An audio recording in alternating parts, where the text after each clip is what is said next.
देखिए, बीजेपी के बहुत बड़े लीडर हैं जिनका फेस पूरे बिहार में, जिसके फेस के दम पर बीजेपी चुनाव लड़ना चाह रही थी, वो चारों पांचों फेस पूरी तरह से धराशायी हो चुके हैं। इसमें देखेंगे ज़्यादातर मुख्य तौर पर जो है वो भाजपा के लीडर हैं, जो पहले कहीं ना कहीं आरजेडी में थे या कांग्रेस में थे।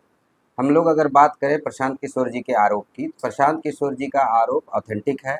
वो प्रमाणित आरोप लगाते हैं, ऐसा नहीं कि अनऑथेंटिक आरोप लगाते हैं या कहीं से कहीं हवा हवाई बातें करते हैं। प्रशांत किशोर जी ऐसे लीडर हैं जो तथ्य पर ही बात करते हैं। अभी आप जो घोटाले की बात कर रहे हैं और किस तरह इस समाज को ठगने में 15-17 सालों से एनडीए की सरकार नीतीश कुमार जी के चेहरे पर किस तरह ठग रही थी, ये इसका खुलासा नीतीश कुमार जी को भी अब जाकर हुआ है। नीतीश कुमार जी के बारे में प्रशांत किशोर जी ने हमेशा कहा कि एक सच्चे लीडर है वो, लेकिन उनके इर्द गिर्द में उनके दाहिने हाथ जो अशोक चौधरी जी रहे, जो पुराने कांग्रेसी रहे, उनके पिताजी भी कहते हैं कि हम कांग्रेसी हैं। तो आपके कांग्रेसी खून में इस तरह की मिलावट क्यों हो गई, नंबर एक। नंबर दो, संभवी चौधरी किस तरह लोजपा से टिकट ली, ये जग जाहिर है। क्या लोजपा के अंदर उस तरह की नेत्री नहीं थी या लीडर्स नहीं थे जिनको सांसद का चुनाव लड़ाया जा सकता था, सिर्फ अशोक चौधरी के अप्रोच पे। जबकि वही लोजपा जो कि ठेकेदारी ले रखी थी भाजपा से कि हम जदयू को जहां जहां जदयू लड़ेगी वहां वहां हम चुनाव में इसको हराएंगे, और एनडीए में सरकार में होते हुए भी लोजपा ने जदयू के खिलाफ चुनाव लड़ा। और वही जदयू का नेतृत्व जो कर रहे थे, एक तरफ से अशोक चौधरी जी जो पूरी तरह से एनडीए के बड़े बड़े लीडर हैं और जदयू के बड़े लीडर कह लीजिए। और अशोक चौधरी की अगर बात करें तो देखिए, दो चौधरी है, एक सम्राट चौधरी और एक अशोक चौधरी, और जायसवाल भी दो है, एक दिलीप जायसवाल है और एक संजय जायसवाल है।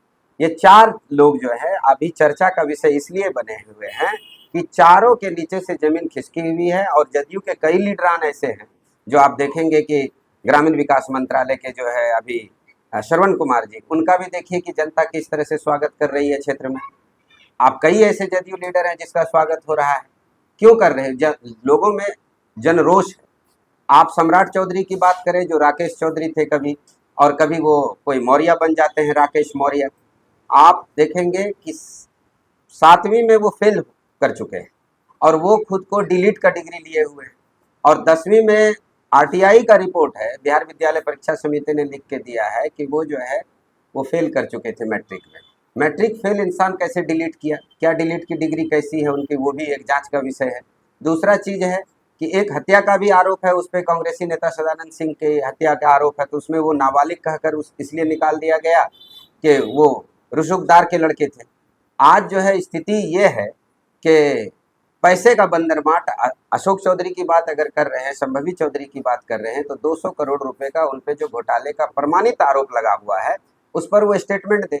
जदयू के जो है प्रवक्ता नीरज कुमार जी, वो उन्होंने खुद भी बोला है कि आपको ये क्लेरिफाई करना पड़ेगा, क्योंकि जदयू जो है वो टॉलरेंस नीतीश कुमार जी बर्दाश्त नहीं करेगा इस तरह की बातें। 200 करोड़ रुपए का घोटाला, तो पहले तो वो क्लेरिफाई करे। दूसरा चीज, नीतीश कुमार जी को भी नैतिक आधार पर ये सोचना जरूर चाहिए कि जिस तेजस्वी को उन्होंने उप मुख्यमंत्री से हटने के लिए इतना 2-3 दिन मजबूर किया कि पूरे पढ़े लिखे लोग हर पार्टी के इस इन भारत के अंदर ये सोचने पर मजबूर हो गए कि नीतीश कुमार जी की ऐसी क्या मजबूरी हो गई कि उन्होंने तेजस्वी पे इस तरह का आरोप का बोले कि आप खंडन कीजिए कि आप पे गंभीर आरोप है।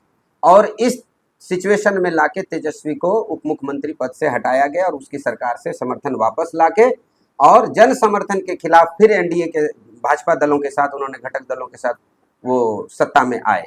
तो जब तेजस्वी को छोड़ सकते हैं वो, तो अब तो 4-4, 5-5 लोग हैं जिस पे गंभीर आरोप है प्रशांत किशोर जी के, जिससे संजय जायसवाल हो, दिलीप जायसवाल हो, और आपके सम्राट चौधरी जी हो, अशोक चौधरी जी हो, और संभवी जी आके बीच में अपने ससुर का भी नाम बदनाम कर रही हैं, जो कि ऑलरेडी इतने पूजनीय थे, आप कहिए कि बहुत लोगों की श्रद्धाएं थी उनके ऊपर।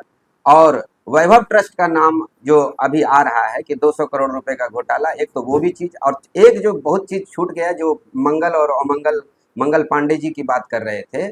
आप देखिएगा, नीतीश कुमार जी को मैं ये कहना चाहूँगा कि आज जो है उर्मिला फाउंडेशन, वो मंगल पांडे जी की वाइफ के नाम पर है उर्मिला फाउंडेशन। आप शिक्षा मंत्री होते हुए बिहार के हर एक प्राथमिक स्वास्थ्य केंद्र की स्थिति ऐसी खराब है कि जहाँ ना एक्सरे है, और बड़ी मशीनों का तो बात अलग है, अल्ट्रासाउंड और अलग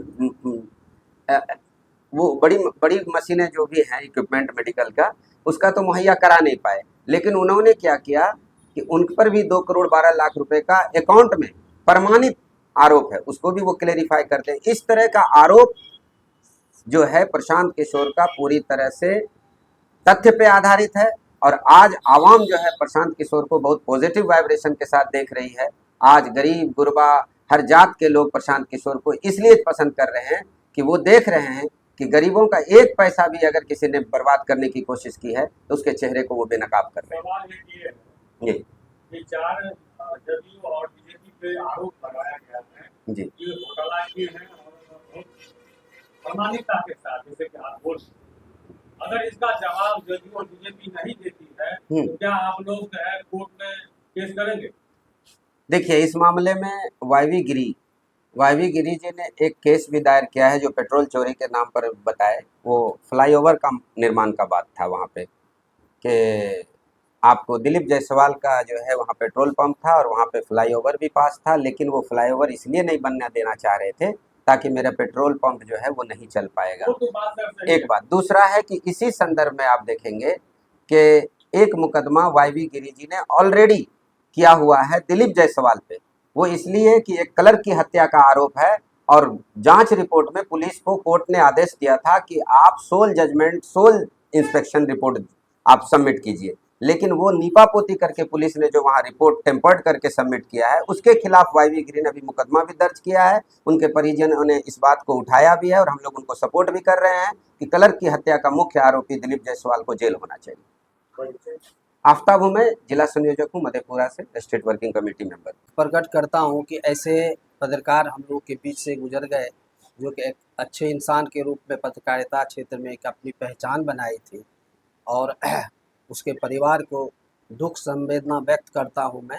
और मैं जो आप लोगों ने कहा कि मंगल पांडे और बीजेपी पर हमलावर हैं माननीय प्रशांत किशोर, ये प्रशांत जी उस लोगों पे हमलावर है, ये दल पे हमलावर नहीं है, ये उस व्यक्ति पर हमलावर है जो व्यक्ति इस बिहार में सत्ता में रहते हुए इतनी बड़ी घटना कर चुके हैं जिनका लेखा जोखा वो उजागर कर रहे हैं अभी।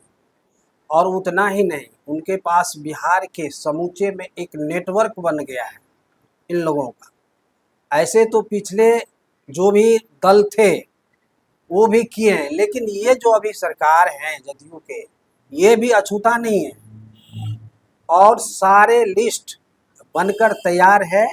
और सबसे पहले प्रशांत किशोर जी इस बिहार में अगर सत्ता लाने में सक्षम हुए तो यहाँ पे जितना भी भ्रष्टाचार है उसका सबसे पहले उनका जेल जाने के लिए तैयारी कर चुके हैं वो लोग कि मुझे जाना ही पड़ेगा क्योंकि मैं भ्रष्टाचार में लिप्त हूँ।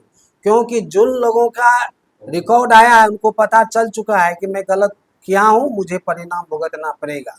इसी डर से लोग यहाँ से जो राजनीति करने वाले उच्च स्तरीय, चाहे बीजेपी के लीडर हो, जदयू के लीडर हो, यहाँ से अपनी चुप्पी साध के पीछे हट रहे हैं। सबसे बड़ी बात है कि बिहार का जो अस्तित्व है, इन लोगों ने, जो नेताओं ने आज बिहार में ये दुर्दशा की है, जो दुर्दशा का आज कारण बिहार में माननीय प्रशांत किशोर जी जो ये आरोप प्रत्यारोप लगा रहे, गलत नहीं लगा रहे, 110% वो सबूत के साथ आ रहे हैं। और उसकी जो हालत होने वाली है, क्योंकि जनता जब जान जाती है तो जनता निर्णय करती है, क्योंकि ये लोकतांत्रिक देश है। और इस लोकतांत्रिक देश में जब जनता जान जाएगी कि भाई हमारे साथ इतना बड़ा अत्याचार हो रहा है, हम गरीबी से भुखमरी से मर रहे हैं और हमारे ही पैसा से वो अरबपति करोड़पति बन रहे हैं, यही मैं कहना चाह रहा हूँ कि ये नहीं चलेगा। प्रशांत जी आने वाला समय में और लोगों का नाम उजागर करने जा रहे हैं। मेरा नाम दिलीप कुमार यादव हुआ, मैं संभावित प्रत्याशी बिहारीगंज विधानसभा क्षेत्र 71। आपके वो प्रत्याशी